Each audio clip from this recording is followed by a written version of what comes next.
Seja muito bem-vindo! Que prazer ter a sua companhia por aqui. Se prepare, porque o que eu separei hoje é papo de quem entende de negócio e não quer perder tempo. Fica por aqui que a gente confere logo depois da vinheta.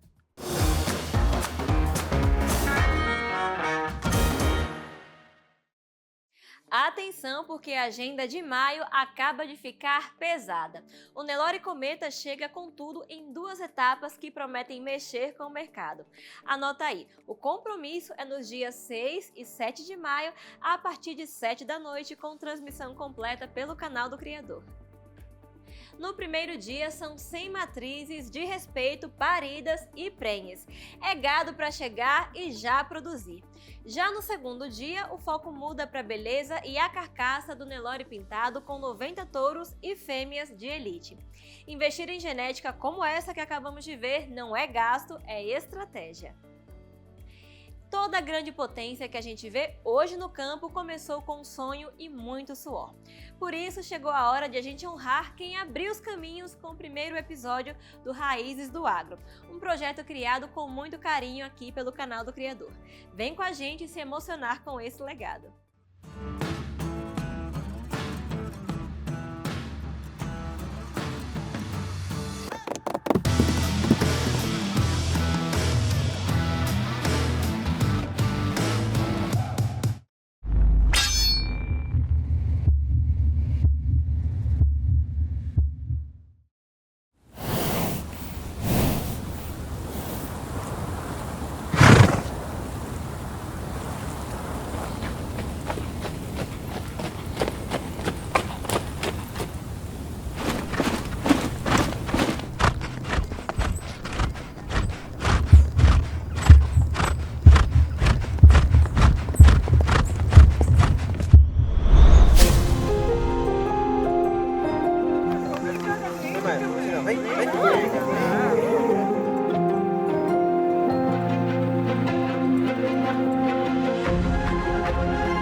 Minha paixão pelos cavalos começou desde criança. A gente tinha uma chácara no interior de São Paulo e eu ia para lá, ficava só atrás dos cavalos. A gente tinha cavalo de passeio, cavalo de lida com o gado e tal.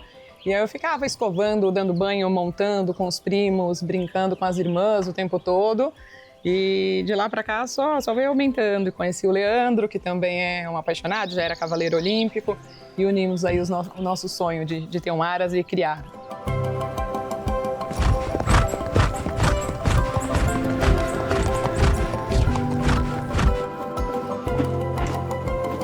A relação com o cavalo começou com meus avós. Meus avós gostavam, meu pai também, mas era cavalo de passeio, cavalo de campo.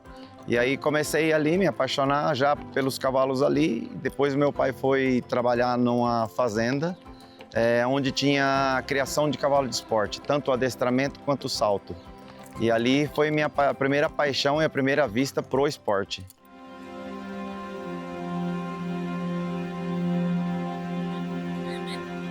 O nosso foco aqui no Aras Adonai é principalmente a criação de cavalos puro sangue lusitano, BH, e a parte de treinamento do esporte, tanto o preparo de salto e adestramento. A Mariana começa todo o projeto, porque ela começa a fazer o embrião, ali já tem um projeto que a gente sonha junto ali, já vai vendo o cruzamento desse cavalo com aquela linhagem, e isso daí vai ajudando já como é que fala, ali na criação, para você ter bons cavalos para poder chegar até no alto nível. E fora isso, ela também administra muito a nossa parte, que é a parte de organização dos cavalos, organização dos transportes, ela cuida de tudo isso pra gente.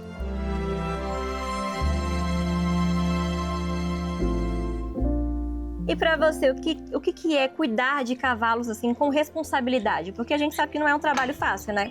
Sim, sim, envolve muita coisa, envolve um manejo totalmente adequado, sanidade, desde nutrição, né, adequada alimentação, os próprios cuidados diários mesmo, de casqueamento, ferrageamento, enfim.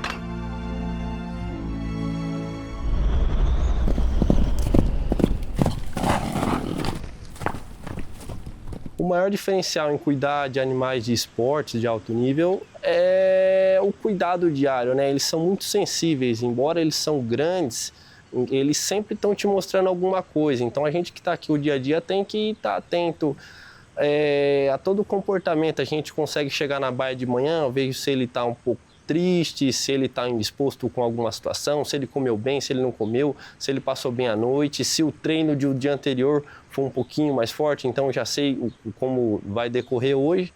Então ter esse feeling de conhecer cada um para saber o que é o manejo adequado para cada um deles. E o adestramento, né, ele funciona para você pôr a submissão no cavalo, para ele poder executar todos os movimentos, independente se é do adestramento ou se é do salto.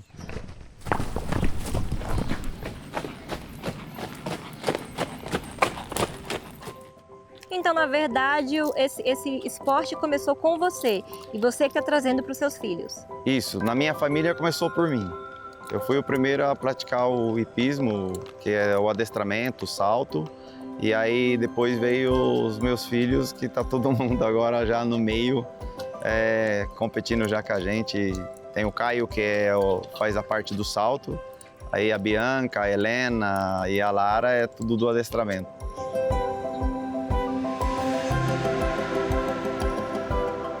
Qual que é o seu cavalo, Helena? Santo.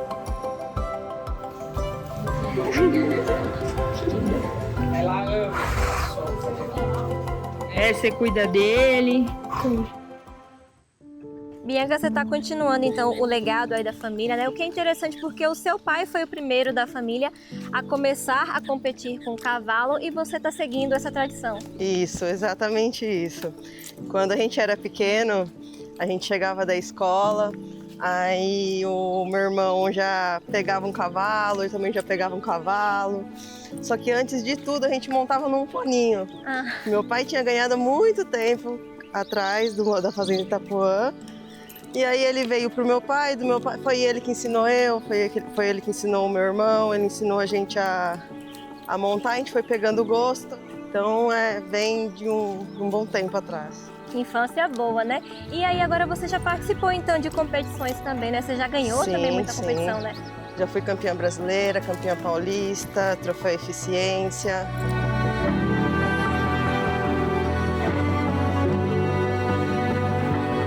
Isso aqui é uma manteiga de cacau, para não machucar a boca dele. E aí ela tem gostinho de baunilha, eles adoram.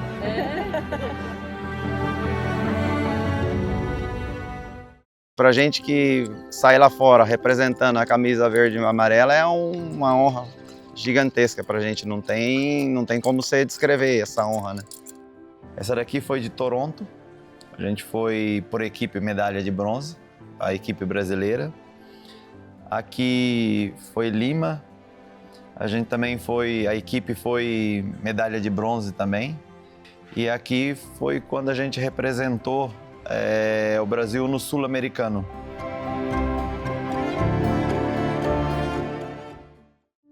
Mariana, como é que você e o Leandro se conheceram, né? Como é que foi o início dessa história? O cavalo, o cavalo que uniu a gente. Eu fui trabalhar em um Aras que ele trabalhava como cavaleiro, eu como veterinária, e acabamos nos conhecendo lá.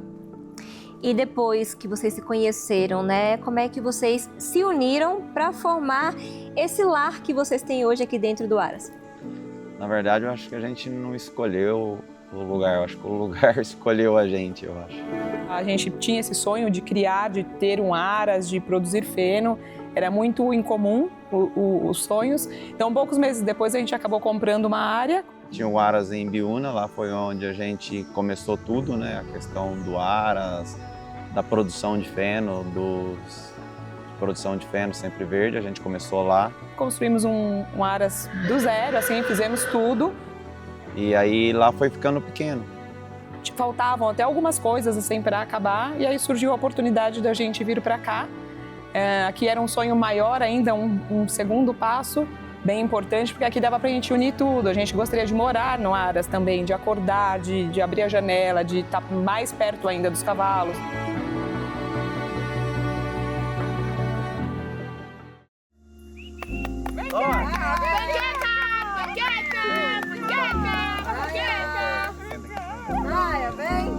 Vem, mamãe, vem.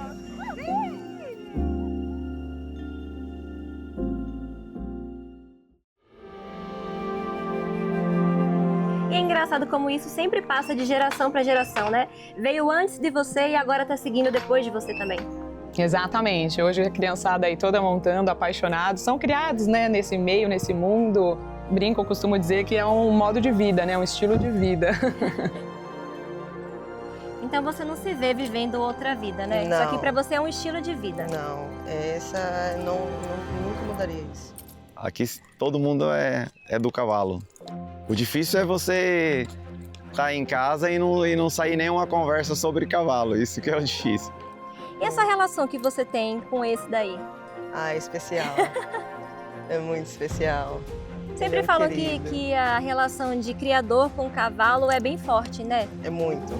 Desde o nascimento, até a venda, até um título importante. Então, é o tempo todo. Uma conexão, uma energia muito incrível, assim, não tem explicação. O cavalo é tudo não só para minha família, mas para muita gente, eu acho.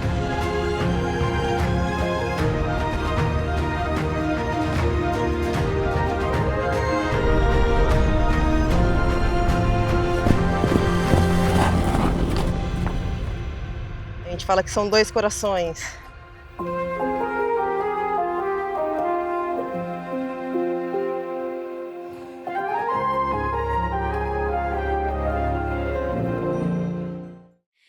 Histórias assim lembram a gente do porquê o agro é a nossa maior potência, né? E olha, se você perdeu algum detalhe ou quer mostrar esse episódio para sua família no final de semana, é muito fácil. No YouTube do canal do Criador você encontra isso e muito mais. E depois de se emocionar com essa história, a gente vai fazer uma pausa rápida, mas não sai daí. Na volta, o assunto é oportunidade direta para o seu plantel.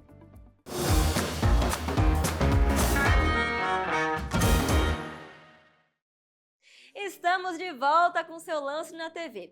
O programa segue agora com o que há de mais relevante para o seu dia a dia no campo. Os embriões Brangos Premium Edição Brasil já estão com o catálogo disponível. É uma parceria de peso entre La Sultana e Sigma Brangos que acontece hoje ainda, quarta-feira, logo mais às 7 da noite, com retransmissão pelo Lance Rural. O que tem ali é a nata da raça, tá? É o tipo de genética que entrega carcaça, precocidade e muita, mas muita adaptação. E a facilidade é total. O catálogo é 100% online, então você estuda as famílias, analisa os cruzamentos e faz o seu investimento com toda a comodidade. Então não deixe para depois. Genética desse nível é o que separa quem sobrevive de quem lidera o mercado. Agora, se você é daqueles que não abre mão de tecnologia e quer o que há de mais moderno na pecuária, olha o que vem por aí. No dia 7 de maio, às 7 da noite, a Fazenda Santa Fé abre as portas do seu leilão virtual de matrizes com uma edição feita para ir além. A retransmissão é pelo Lance Rural. São 35 fêmeas selecionadas a dedo. E o diferencial aqui é pesado, tá? Gado 100% genotipado. Sabe o que isso significa? É a certeza do que você tá levando para casa com o respaldo do PMGZ, ANCP e Gene Plus. É gado feito para quem quer ir além da média, então fica de olho. Agora puxa a cadeira e chega mais, porque é hora de a gente trocar aquela ideia de valor. Começa agora mais um Pecuária e Prosa, aquele momento do nosso programa onde a experiência encontra a oportunidade. Vamos ouvir o que tem de bom na prosa de hoje? Solta aí!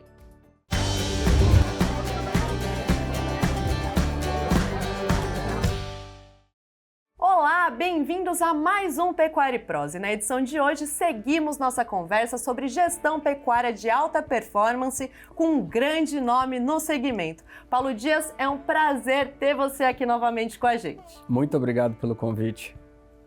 Paulo, já vamos começar falando um pouquinho sobre as tecnologias da alta performance hoje no setor.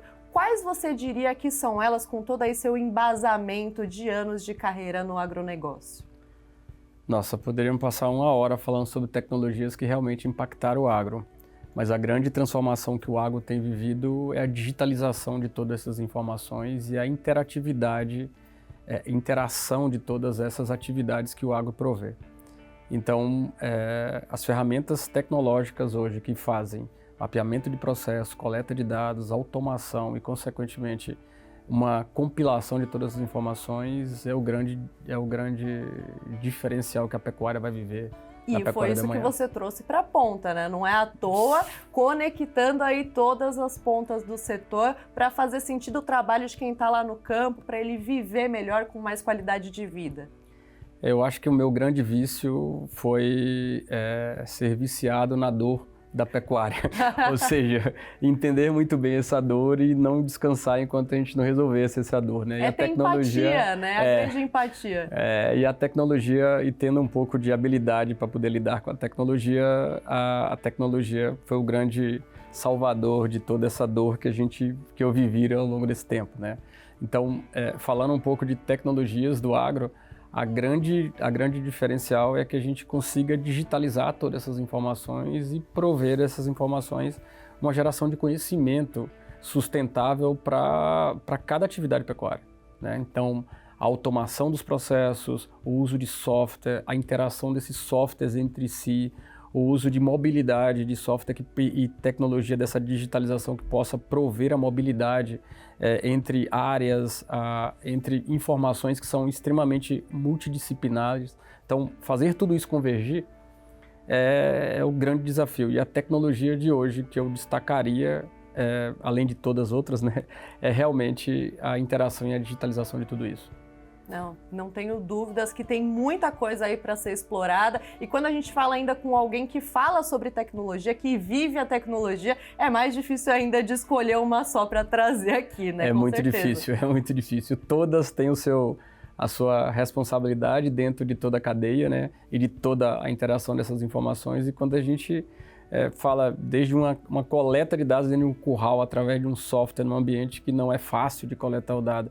Quando você está coletando dado em um computador, o boi está pulando na sua frente, você tem que literalmente estar de olho no gado e de olho na tela. Tem que segurar o chifre, apertar o enter, tudo ao mesmo tempo e fazer a mágica acontecer lá longe para o patrão ver, para o dono ver e para toda a cadeia dar valor ao que está fazendo. Né? Não é fácil não, Paulo. Para a gente fechar, vamos falar um pouquinho quais as principais, se você quiser trazer uma só, lições que você teve aí ao longo da sua carreira que podem ser aplicadas na pecuária de alta performance? Eu tenho uma lição comigo que é o respeito ao conhecimento humano ao longo do tempo. Quando a gente fala de tecnologia, a gente esquece das pessoas que estão lá se sacrificando para coletar isso. Hoje, em nossos sistemas, nós temos mais de 2.500 pessoas que todo dia acordam 4 horas da manhã, 5 horas da manhã, dentro de um sol quente, com um animal que está ali, brabo, que está ali na frente, para imputar dado lá dentro e, consequentemente, alguém tomar a decisão. E muitas das vezes a gente está aqui do outro lado, ignorando aquele conhecimento que está ali, aquela energia, aquele suor que está ali como um todo. Então, uma das maiores lições que eu tenho, que eu aprendi na minha vida, é respeitar o conhecimento desde um peão que nunca foi na escola, que realmente conhece muito mais do que a gente sobre aquilo que ele faz, sem dúvidas, até um contador que está dentro do escritório como um todo. E nisso tudo, o maior desafio nosso enfrentado não é a tecnologia, é a comunicação entre um universo tão grande de profissionais e de processos tão distintos. E é lindo como essas pessoas trocando conhecimento, assim como eu aqui sentado e você aí sentado aí, a gente trocando os nossos conhecimentos sobre as áreas que a gente tem maior informação, a gente tem muito a crescer, né? Não tem jeito. Então, é esse o caminho, a empatia e o respeito, né? Justamente. Eu acho que a gente não pode crescer dentro da pecuária principalmente, sem lembrar que a pecuária foi feita por pessoas que estão lá no campo, isso nunca vai deixar de existir. Exatamente. E que elas são fundamentais para que toda essa tecnologia possa acontecer. Paulo, muito obrigada mais uma vez por vir aqui no Pecuária e Prosa com a gente. É uma honra ter você aqui. Te esperamos mais vezes com muito mais conhecimento aí para o nosso público. Que bom. Eu é que agradeço por estar aqui trocando uma prosa com você sobre tanta tecnologia e o impacto de tudo isso no nosso dia a dia. Obrigada. Esse foi o bate-papo de hoje. Espero que você tenha aproveitado tanto quanto a gente. Nos encontramos no próximo Pecuária e Prosa com mais novidades e temas importantes para a pecuária brasileira. Tchau, tchau!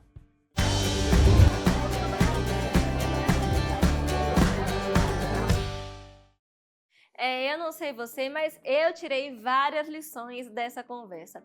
Ver a experiência de quem vive o dia a dia no campo ajuda a gente a enxergar como o agronegócio é profissional.